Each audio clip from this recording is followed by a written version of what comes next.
Hola, ¿cómo está Las Vegas? And welcome to Face the Tribune with the legend himself, Orlando LaRosse. And we are blessed today to have a special guest on, Brian Watkins.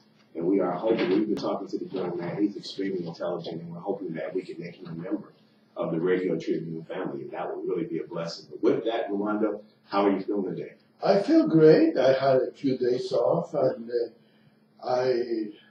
even though I have these people with these firecrackers and the 4th of July, it was 3 o'clock. And, I don't understand why they have to do it on the 4th in the evening. When you celebrate the New Year's Eve and New Year's Day, you do the firecracker on the New Year's Eve. Yeah. Before because you're off on the 1st. But these people, they probably don't even belong in this country, and they spend a ton of money with the firecracker 3, 4 o'clock in the morning, and the police do nothing. But that's very normal for Las Vegas. The police do nothing.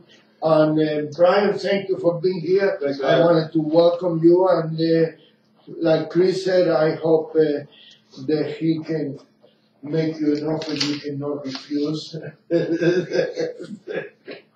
And we are going to be talking about your case. You have a very interesting case, and it's nothing new. It's nothing new in Las Vegas, but it's a very interesting because it's a different take and a different. Maybe different people, different corruptions, different everything, but we're used to that. My lawyer told me once, he said, Rolando, if you plead guilty, you walk. If you fight it, you're going to do 25. So you got to plead guilty and you walk. That's the way it is. And I tell you, I don't see anybody in this courtroom, in this courthouse, leave the courthouse a free man. Everybody has to plead guilty.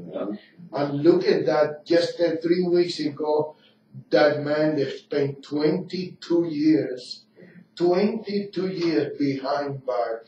Before that, there was a Cuban guy, Roberto, I forgot his last name.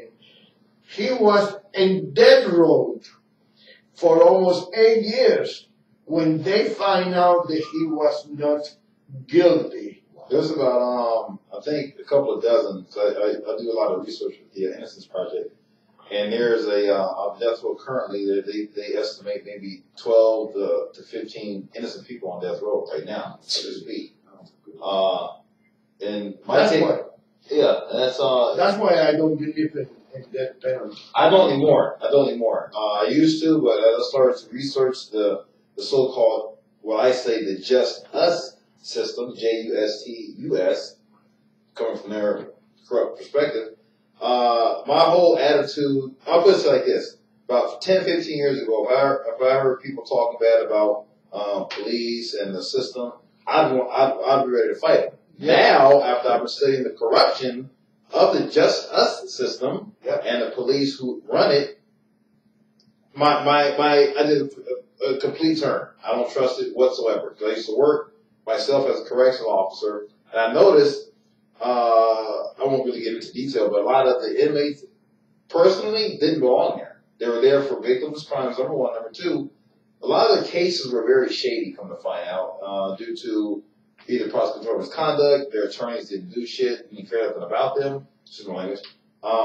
So a lot of people are honestly in prison wrongfully. As you look at the Innocence Project, you're always opening the paper seeing innocent person getting released, innocent person getting released. So why did you leave that job? I personally left because I didn't like how, I didn't want to participate. But you couldn't make it different. Well, if yes, everybody was intelligent as you are, they will, you notice and you realize that there was a lot of people that don't belong in there, and if everybody was that same way, the prison system will be even better because the inmates will be treated differently. Yeah. It will be treated like a human being, not like a piece of meat. Then. Well, them it's the private prison system, the CCA. It's all about money with these guys. Now, I'll get into this at a later show, but I'll plant this bug in your head. Everyone who's in prison or jail, the corrupt system, makes anywhere between $25,000 and $40,000 off of it. That's number one. Number two, when you have a court case against you pending within 72 hours, and again, I'll elaborate on this more in another show. The system opens up bonds on you. They generate money off the bonds that are attached to your court case. That's a good symptom. He said he will talk about that in a later show. Yeah. So that he's getting to the quality or the Garcia clan.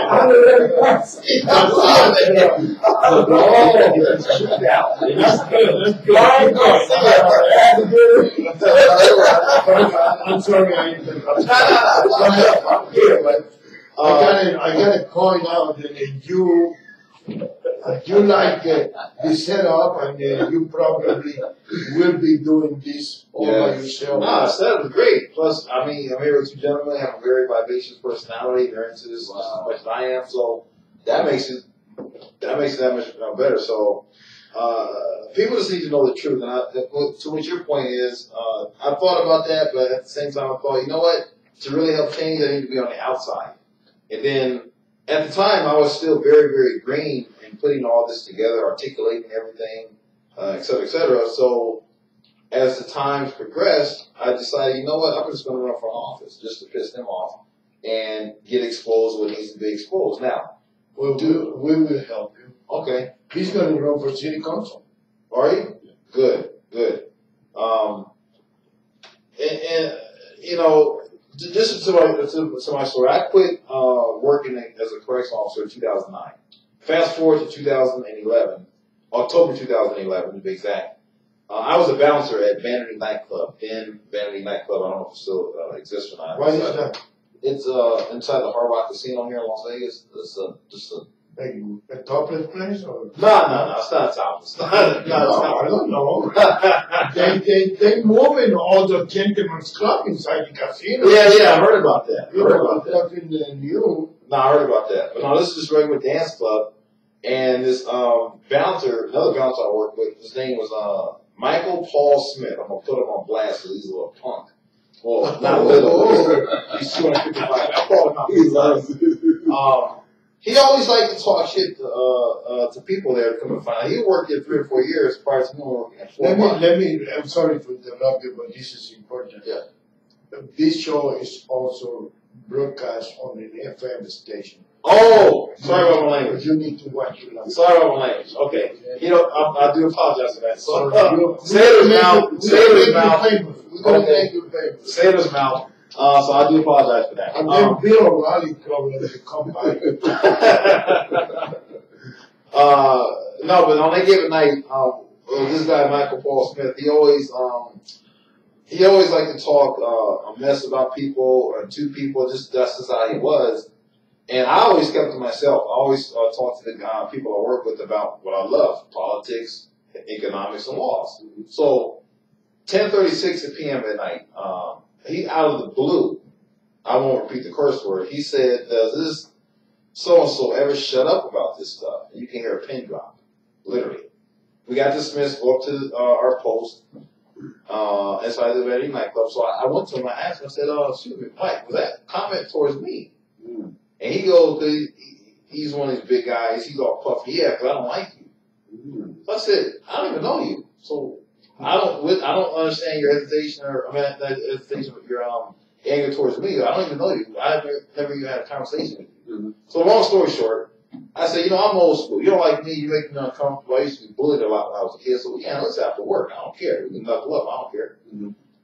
We'll go outside during shift because I know he caught. He's gonna take care of me like in a matter of minutes. Go to his boys and brag about it. Blah blah blah. Long story short, he ended up in the hospital for a week. I told him when we squared off, I said, leave me alone, I'm very good with my hands. I told him that. I said, you sure you want to do this? Was he white or black? White gentleman. White, yeah? Yeah. Maybe his wife ran away with a black guy. And that was the trouble. I don't know. A lot of white guys were intimidated for that myth. That a lot of white guys get intimidated by the myth because it's a myth.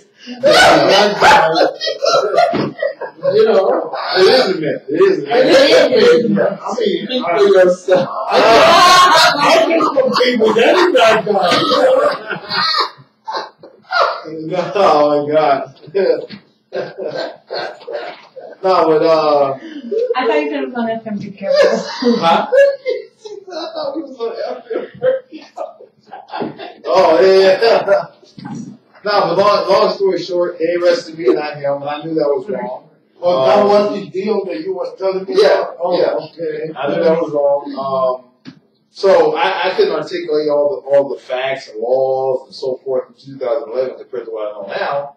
So as I started to research laws more and more, I find court case after court case how two people agree to any agreed fight. You're both at fault, or either both of you are not at fault. It's one or the other. No matter the injury. If there was a weapon involved, which there was not, if there were if there was excessive force involved, which it was not, then I would have been guilty. But there wasn't. Even the videotape proves that.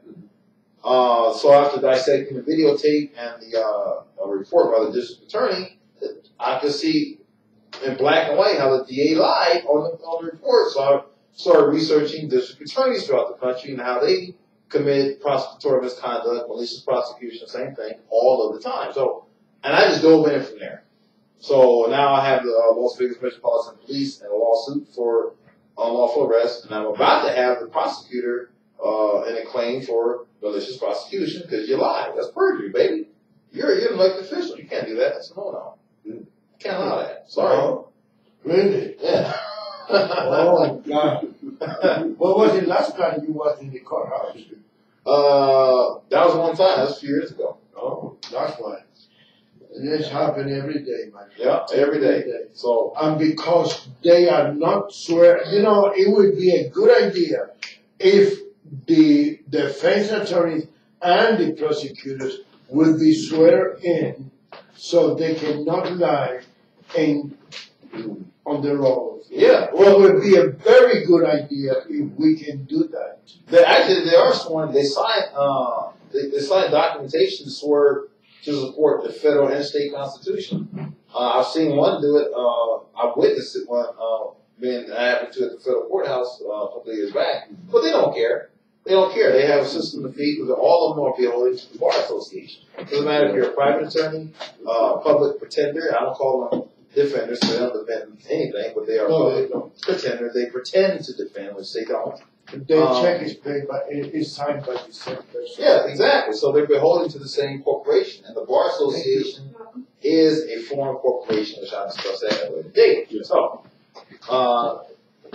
So when I started to discover all this, and I started to discover how many innocent men and women are put in prison for wrongful arrests, wrongful prosecutions, detectives too dang lazy to do the footwork. When there are detectives, they're supposed to go out. This is for you detectives. You're supposed to go out and detect. Not sit behind a desk pretending to detect by pretending to be a detective, which you're not doing. So, bottom line is, do your job. Simple as that. You don't have to worry about people like me. But since you don't do your job, you're going to have to worry about people like me for the rest of my life. That's just the way it's going to be. If you don't like it, you have two choices. Quit what you're doing, or you can handle what's going to come down. It's that simple. Don't forget that what you just said to the rest of your life.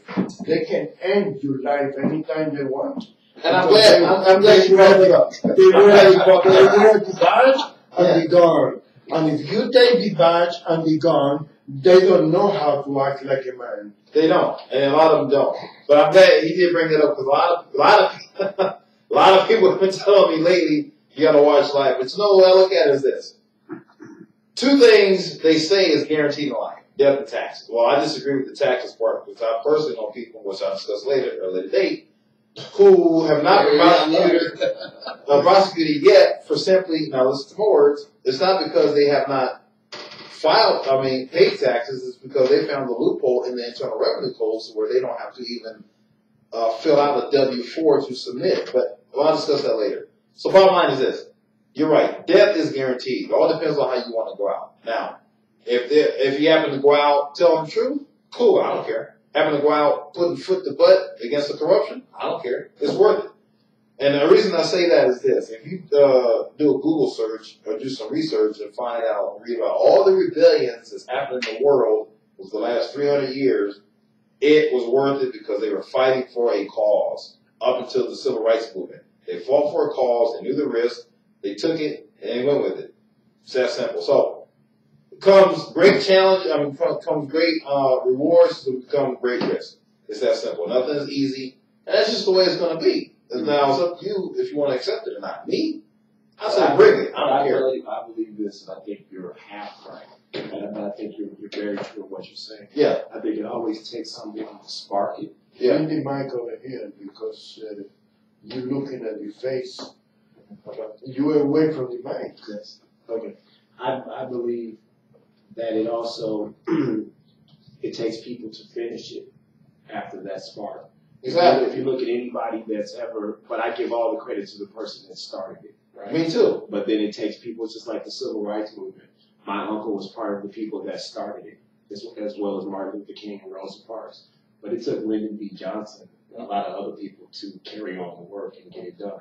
So I think it takes people to, I don't want to use the word martyr, but they're not afraid to die. They're not afraid to stand up to corruption, and if it takes their life. But then I also think it takes people on the inside to get those things done. Exactly. You know what I'm saying? So Exactly. I think it takes both. It does. No, you're right. I agree with you 100% on that.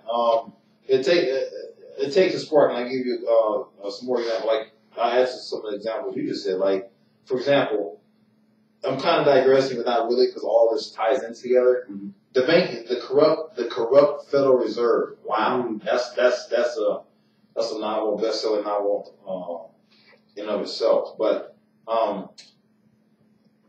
Andrew Jackson, the 7th president, hated the bank, so they knew about it. Congressman Lindbergh and Congressman McFadden on the congressional floor gave an elongated, very well put together facts about the corrupt banking system. Now, going against the banking system, that takes cojones the size of Mount St. Helens, and they did it.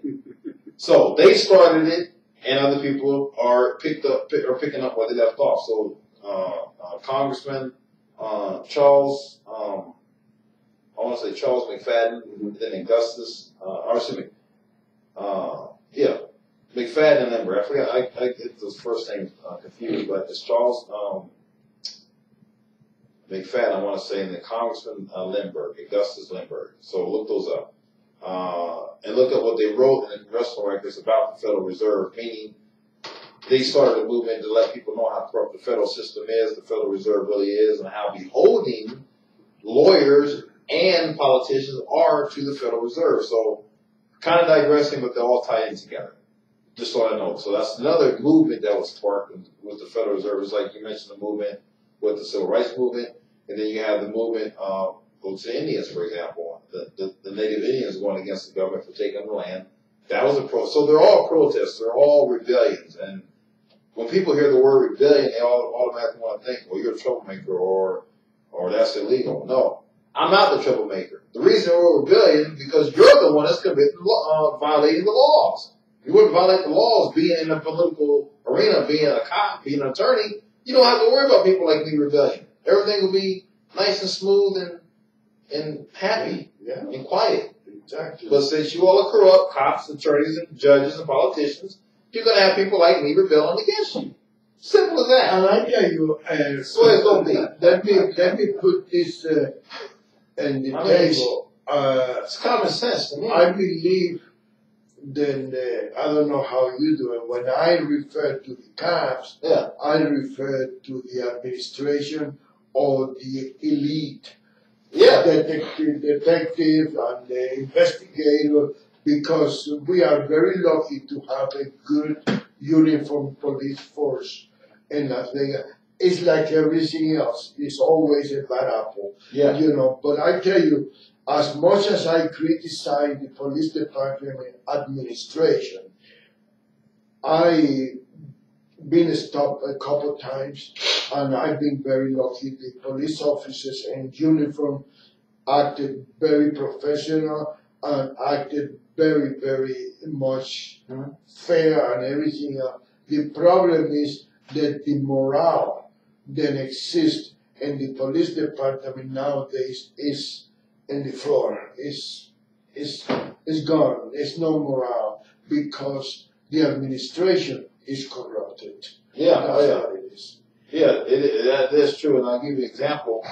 I'll give you an example. First of all, let's talk about jaywalking. I always bring this up because when I hit home, because that gets tossed around throughout the whole country. Now, and this goes from the administration, because see, when police go to police academies, they're being taught what they think are laws, but they're not. Statutes, like the matter of life statutes, and there's a distinct difference between the two definitions, are not law. They're statutes, they're policies. Policies are not the same as a law, not even close. They're not even on the same freaking ballpark, playing field. So people want to interchange those or use those interchangeably like they're the same thing, but they don't. But jaywalking, for example, just so the audience knows, anytime you're pulled over or stopped for an alleged crime and you're about to given a citation, which means you're going to have to pay for the alleged violation of a crime, citation or ticket, if there's no actual injured physical party, they're actually giving you what's called a bill of attainder, which really violates the state and federal constitution, also known as a bills of exchange. They can't do that. But like you were saying earlier, Ronaldo, about the administration hands down to these people, the police and the police academy, thinking, okay, these are the laws. Here, study them, enforce them, and blah blah blah. No, those are not laws. So, for example, say I'm walking across the street for jaywalking. I get stopped by the police. I just walked across the street. I didn't cause a riot. I didn't damage no property. I did not directly threaten anybody. So there's no crime. The crime has to have, look these up, it's called mens rea, actus reus, malamense, and corpus delicti, the actual injured physical party. If I'm walking across the street and I'm causing a riot, damaging property or anyone, there is no crime, so the police have no authority to stop me. They only do that because they were told to do that. It's about generating money for the state. That is not law enforcement. That's policy enforcement. Big difference. You're not supposed to be stopped or detained unless you are actually, according to this. Wait a minute. That means then they wasting time and money and putting those cross lines in the streets so people can be safe. Not only the people who are crossing the street in the middle of the street, but also the poor driver that is running to you because you decide to cross the street wherever is easy for you. Then I'm driving my car, you jump in front of my car, and now I gotta pay the consequence for. Oh no, I'm not denying it. The crosswalks, you understand, the crosswalks and everything else, those are set there to set in stone. Now, a so-called jaywalking law, first of all, laws or policies, whatever, they're not meant and designed to prevent anything. They don't prevent anything. For example, we all know it's against the law to go inside a bank or rob a bank with a gun. We know that. Yeah. There's laws on the book that says that. The laws are not on the book to say that. The laws are on the books to let you know the consequences if you do it. So a bank robber is going to rob a bank regardless. Someone's going to cross the street regardless. It comes down to an 85% of the population does it automatically if you're going to be safe about it. So in the event you're not safe about it, and if you do cause injury, then you can be punished by the law. And the statutes explains how you're going to be punished by the law if you broke. Statutes are the administrative part. They will enforce the law because you broke the statute. That's the difference. And that's what people, but they don't explain it that way. It all comes down to how you explain to people, and so forth like that. Another example, again, it's about generating money. That's all it comes down to. Policy equals revenue. Bingo. It's the revenue generators. That's it. Nothing more, nothing less. I'm going to make that off in Canada. Well, that's all it is. So, for example, the cop asks you, like, if I cross that street right there, and the cop stopped me for jaywalking, okay, that's fine. But did I cause anybody, did I hinder traffic? Did I cause anyone to hit somebody or whatever? Well, no, I got to issue this ticket. Well, no, stop. Mr. Police Officer. If I didn't injure somebody, then you cannot issue that citation. See, now you've just unlawfully detained me, because an unlawful detainment is stopping anyone's freedom of movement, no matter what. That is an unlawful detainment, and that is a violation. Actually, so jaywalking is not breaking the municipal code? No, a municipal code or a penal code, ordinance, statute, Code, yeah. they can be enforced if they do not supersede the state and federal constitution. The federal constitution is supreme, then you have a state constitution, which is the paramount allegiance clause and our declaration of rights. For example, the other day, I was driving, and over there by 6th Street, some woman was crossing the street with a little carrying with a baby on in the middle of the street, and I stopped and I said, "Lady, why are you doing this?" She said, "What do you mean?" I said, "You can ruin my life. You want to ruin yours? Okay, I don't mind. But why are you ruining my life? I'm going to run you over. I'm going to have to wait for the police. I'm going to be late to where I'm going." And she said, "F you," and keep walking.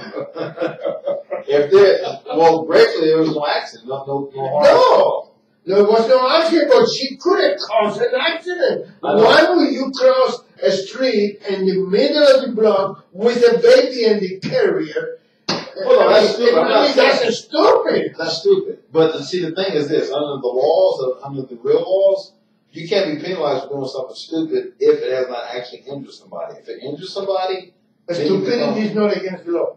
No. Oh, okay. Well, if that's the case, then half the judges in town and most of the attorneys should be in prison. But we'll discuss that later. At another day. Yeah. And I'm not being facetious when I say that. I'm dead serious. I'm dead serious. So, but again, I use jaywalking because that is an abuse. I've even read reports how police will actually arrest somebody for jaywalking. You can't do that. Now, under this, and this comes from the United States Supreme Court, if you are being unlawfully detained, that by the police is actually called aggravated kidnapping and assault battery. Those are two felonies. Just because they're wearing a police uniform, gun and badge, does not mean that they're immune from felonies. They commit felonies, believe it or not, while they're on the job sometimes. Oh, every day. Yeah. But see, people have this misconception. Well, those are police. They don't commit crimes. Yeah, right. Well, I suggest you wake up now. I don't know how old you are, but that was 45. When I was a kid. Yeah. We have respect for the police. We have, and some people even was scared of the police. Yeah. Because the parents said, "I'm going to call the police on you," and I remember one day, I was a kid, and I was sitting in some park, and I was watching some pornographic books, and this guy came over and he said, "What are you guys looking at?" I said, "What do you care?" And he flashed a badge, and then he wanted to take the job for having pornographic material. But that was a few years back, I'm older than you are. But I'm not going to say that on the air. But that's... in the old days, that was illegal to carry pornographic material with you. Yeah, that's a court case on that Matt versus Ohio. That's when the exclusionary rule came in. That court case, actually, I'm glad you told me that, because see, when I hear things, court cases pop in my head. Yeah. So Matt versus Ohio, which is a very good court case y'all need to study and learn, that's where the exclusionary rule came into effect. They went to her house, I forgot her first name, Geraldine Mapp, something like that. And to investigate something, turned out it was false.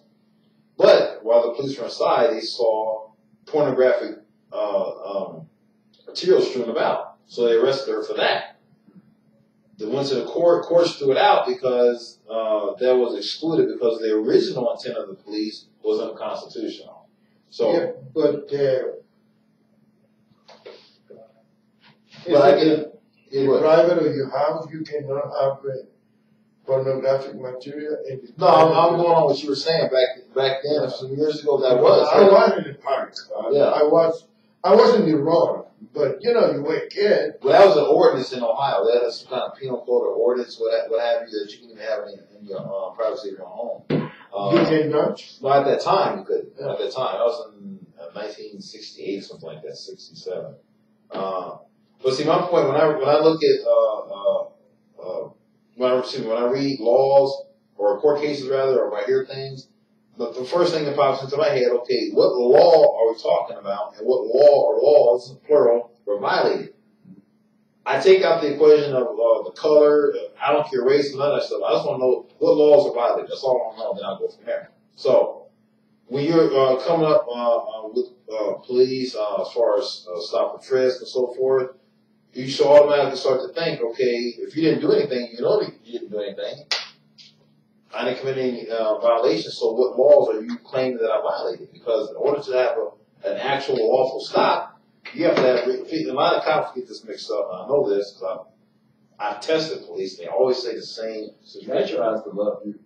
They hate me and I hate them back, so I don't care. Yeah, but that's not actually for issue. They stopped you when you said, what's the reason that you stopped me? No, I tell them flat out the one And then time. they said, because your tail light don't work. I said, what do you mean my tail light doesn't work? And you go over there with him and he kicked the tail light. I'm sure that's happened last time. It happened enough, okay? I'm sure. They always find They'll find a way. Let me tell you a story I told him the other day. Yeah. I told Chris the other day. I was checking out of a hotel in California. Behind my car was a car park, and I tell the guy, I'm leaving in case he wants to park in there. And instead of them move the car so I can get out, they both get out and they flashed the badge and they wanted to know what was I doing in there and all that stuff. And the lady that was with me, she was quiet. Yeah. She didn't say nothing, but then the cop, plainclothes, asked me if I can open the trunk of the car. I said, yeah. And I popped the trunk of the car. Okay. And after they leave, she said to me, you don't have to open the trunk of the car. They don't have any reason to stop you. They don't have any reason to tell you to open the car. And I said to her, what do you want me to do? To sit here for 4 hours until they come with a search warrant? It's stupid for me if I have nothing to hide. Yeah. And that's the reason why the police get away with a lot of things. Oh, yeah. Because people trust the day that happened before. Yeah. That happened before I got screwed by the police in Las Vegas Metropolitan Police organized crime unit. That was before that, when they planted evidence in my office to accuse me of something that I was not doing. Then after that, I don't trust. And unfortunately, that is what happened to a lot of people. That is the reason why Las Vegas Tribune exists nowadays. Yeah. Because I figure that the people need to know. But I also realize that you can tell people everything you want to tell them. You want to tell them all your experience. Yeah. But until it don't happen to them, they don't believe you. They think that you hate police. No, I don't hate police. I respect the police. I hate corrupted police. Yeah, and the system, exactly. And the system. That's what I tell people. That's what I tell people, like all the time. For example, because I got stopped. This is like 4 or 5 years ago. On I don't know if you know what Grand Canyon. I used to live up in Summerlin. It was Grand Canyon and Sahara. I don't know if you know what it is. No, I live in Las Vegas. No, this was a few years ago. I was living with my friend at the time. So I was riding my bike at the time. So I was riding my bike home late for my job. It's like 2-something in the morning. I'm riding my bike and the cops come from this direction, Metro. They stopped me and I flashed the light. So I stopped. They asked, so where you going? I said, I'm going home. I like maybe a few hundred yards down the street. He said, well, they asked him, well, this lady, where you coming from? I said, well, this is Las Vegas. I mean, people have all kinds of late hours. He said, I'm coming from work. He said, well, do you have any ID on you? I said, yeah, I have 3/4 of ID. Why do you ask? He said, well, we need to see one. I said, no, you don't. He said, well, we need, and then this deputy friend, whatever, gets out of the car, huffing and puffing. Well, we need to see your ID. I said, no, you don't. What's the accusatory instrument for my inspection for which remedy can't be granted? So if you're accusing me of a crime, there has to be a remedy. If there's a remedy, show me the crime. What's the crime? I'm riding my bike. So what do I do? See, this is when this is at the point and that's where they dropped the light. Really got into no, I break the light. And he said, well, we got to have you search your bag. I have a black backpack. I said, no, you got to have a verified warrant. And it cannot be stamped. You need to wake up the magistrate, have him get an original warrant with the original signature, then you can search my bag. I said, I'll tell you what, call your lieutenant to the scene. And this is January, this is cold. I said, call your lieutenant to the scene. Well, they're busy. I said, I'll wait. I don't care. I'll do some push-ups to get warm. Bottom line is, at the end of the day, they didn't search my bag. I never showed them my one shit of my ID. Lucky, my friend. Oh, no, I know. You was lucky. Because sometimes you come up. They will beat you up, and they will say that you attacked them. And then what you were against them, and they carry the badge and the gun. Yeah. They are Superman. Then they get you for resisting arrest and all kinds of crap. And yeah. Eddie Murphy said,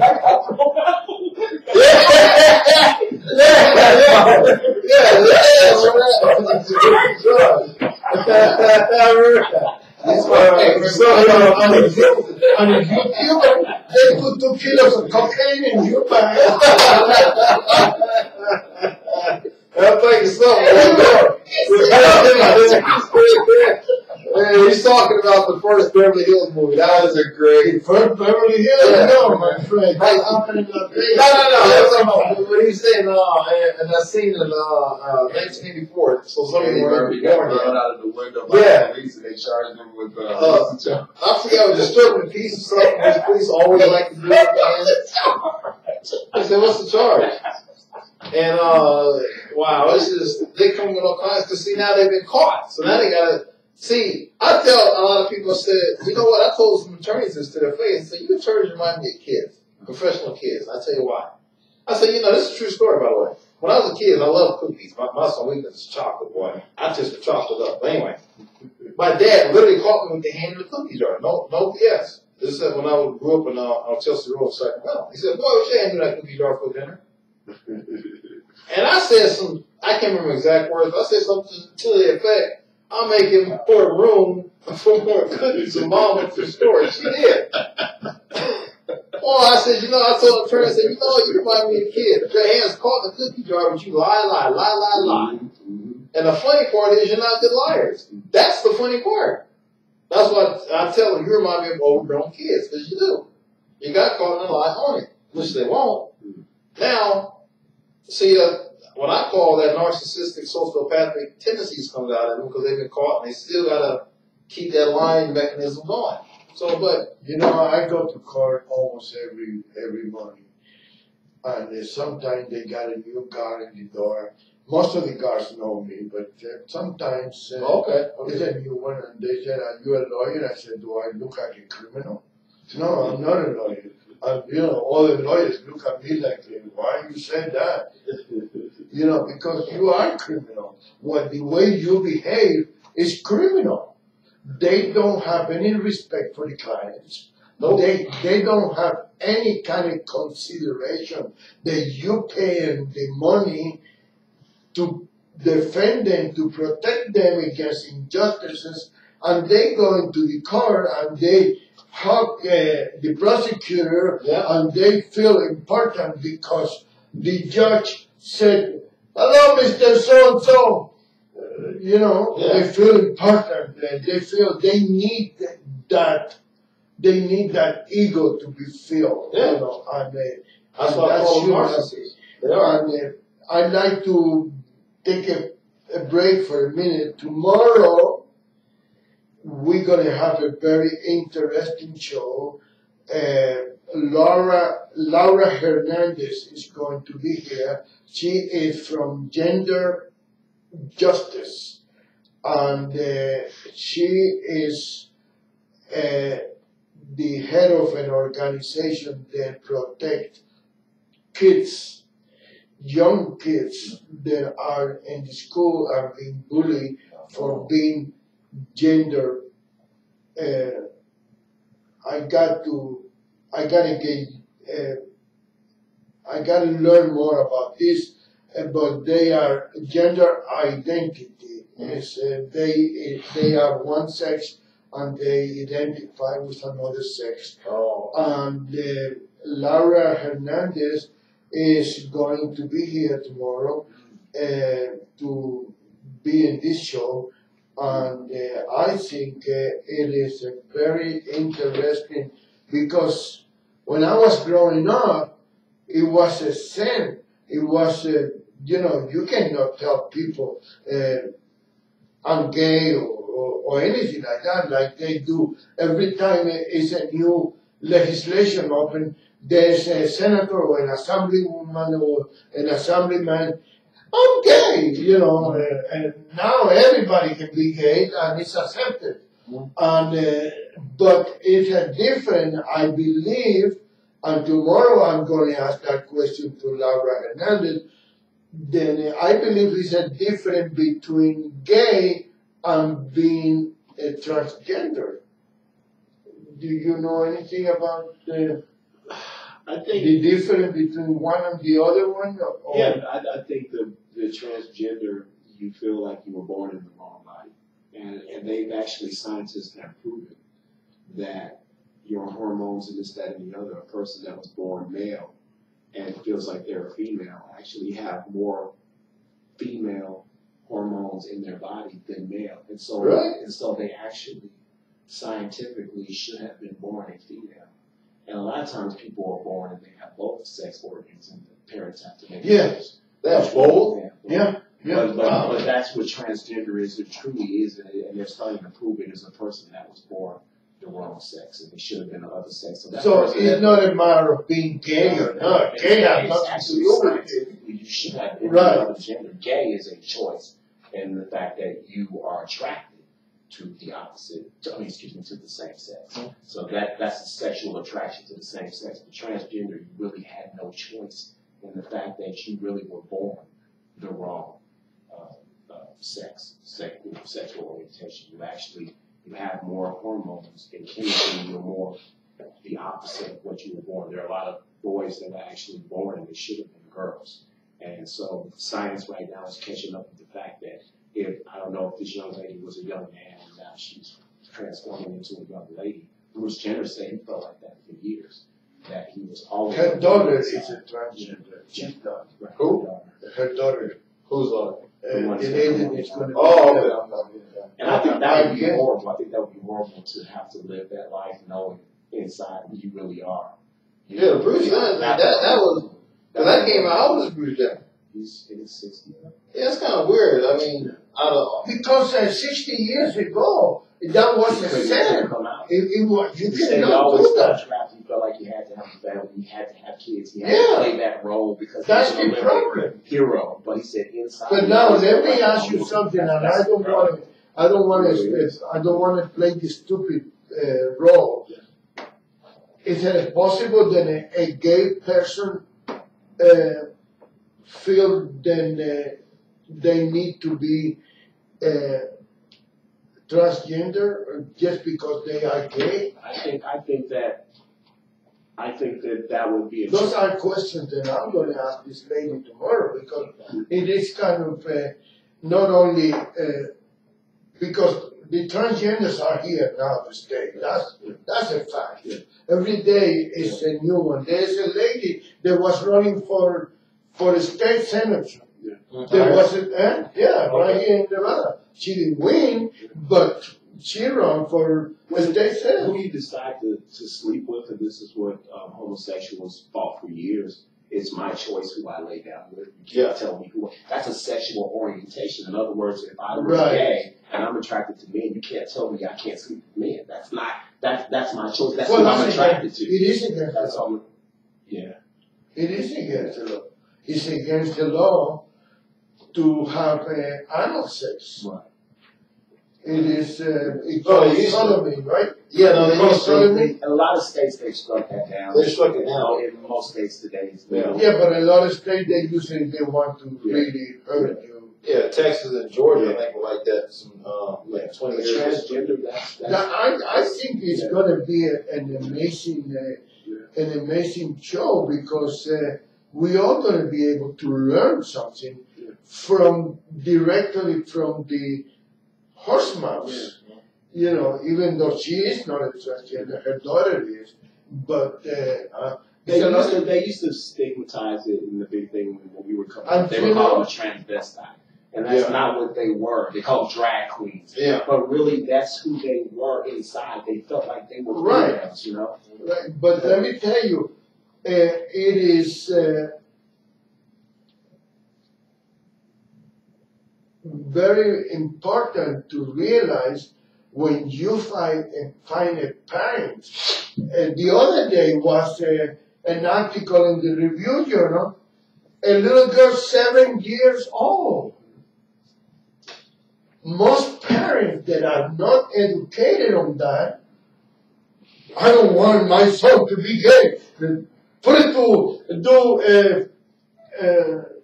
wrestling or go, do men's stuff. Okay. But these people, I guess they are educated. They realize it is not a matter of make it look like a man, because they're never going to be looking like a man.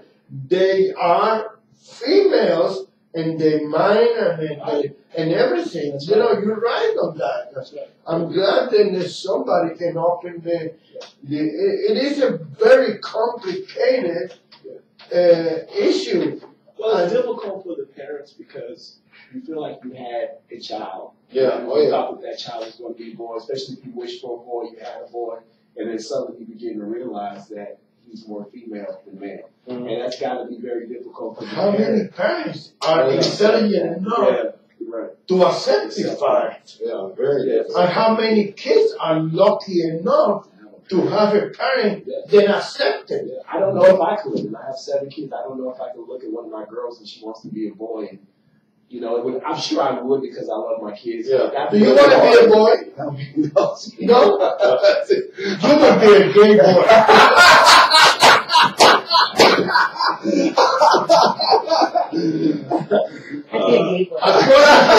According to you that guy, you would be a gay boy. No, I don't think. Wow, that's going to be a good show. That's going to be. I think it's going to be very educational. I believe that, I don't know, I don't have any problem with that. I treat people the same way they treat me. Yes, I am. But I don't care who you are. I don't care what race, what nationality, and unless, you do something wrong to me, I accept you the way you are. I don't have it. Thankfully, people, and that's the thing I actually give people more credit than things evolve and people get smarter and they get more educated. I mean, 50 years ago in 49 states, it was illegal for a black man to marry a white woman. You know what I'm saying? So we evolve as people, and I think 20 years ago, this won't even be an issue 20 years from now. You know, I think it'll be normal. You know, it'll be transgender bathrooms, and they already started that. It'll be the norm. So luckily people evolve, you know. That's a fair. Is it legal for a white woman to be with a black man? 50 years ago. Man, a lot of women that are illegal. My grandparents had to. My grandparents. My grandfather married a Polish woman. Valerie Anowicki, that's my grandmother. And my grandfather's name is Leroy Gay. Quite a name.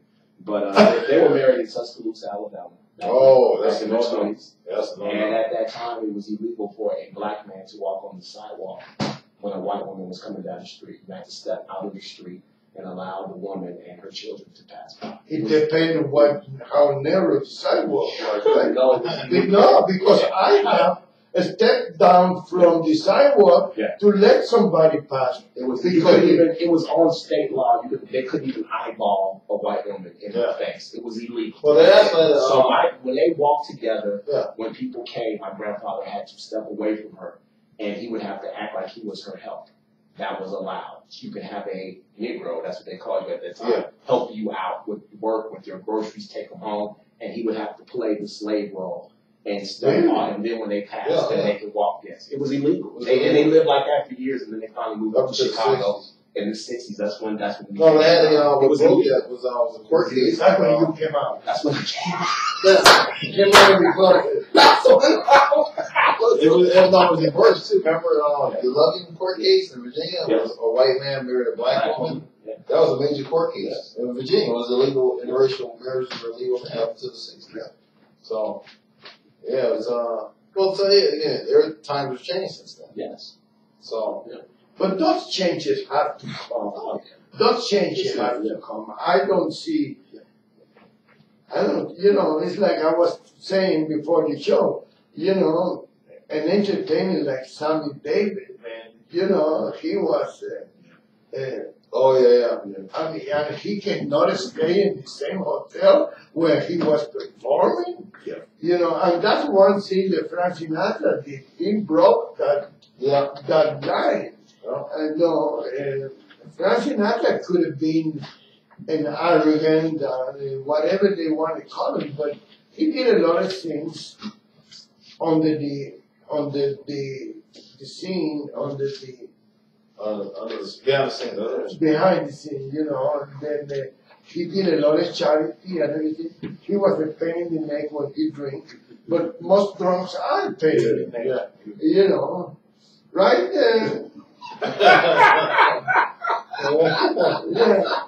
No, she's not that bad, but her aunt is. You're on a roll today. You're killing them. So, but Watch out, America. I think people gonna like to have you as a regular here. My thing is law. My specialty is criminal law. Well,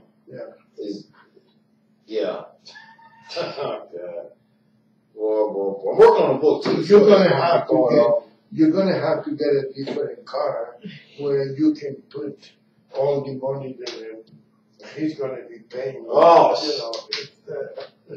me tell you something. This year when I can get you a bus. Hey, that's cool. As long as you get the information out. As long as you get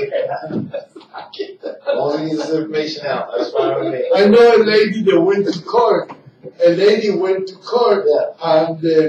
for some bill that she didn't pay, and she used to write for us. She lived in Utah, but she used to write stuff. And she said, "How much time we got?" 6 minutes. 6 minutes. Oh, okay. And she went to court, and the attorney for the finance company said to her. Said to the judge, he said, "Judge, she got money. She doesn't want to pay. That's what it is. She got money. She write for Las Vegas Tribune." And the judge started laughing. I said, "Are you sure?" She ain't got no money. She got no money. This is a true story. No, they thought it was like a review journal. And the reviews don't pay that much anyway. They don't pay that much for it. You gotta become a Bill O'Reilly or I'd rather work for a paper like this because you can say what you want to say. You can write what you want to say. I'd rather write for a paper like this. Yeah, me too. Be better. Because of the paper, see all the stuff to control normal corporations. Yes. So, Brian, thank you for being here today. I appreciate your time. I appreciate you did. You boxed, I can tell. Yeah, you did. I learned I don't know why. I can tell you did a lot of. You got a good grip. Oh, I just learned how to defend. Well, actually, that comes from a lot of farm work. Hauling that hay around, boy. Really? Oh, yeah. Where you from? It's hard work. I grew up on a farm in Sacramento. But where you Originally, Cleveland. Oh, Chicago. Okay, yeah, but Yeah. yeah, the farm. I miss the farm life. I do. I love it. I would. Yeah. 15 seconds? I used to have a place in Canton. Okay, all right. We gotta wrap up the show. Thank you so much for watching today. Face the Tribune. Our special guest, Brian Watkins. You're gonna see a lot more of him. We're gonna offer him a little bus pass and maybe a cup of coffee in the morning. So he's gonna take the position. Thank you so much for watching. God bless America. God bless our troops. And Godspeed to Donald Trump. Thank you.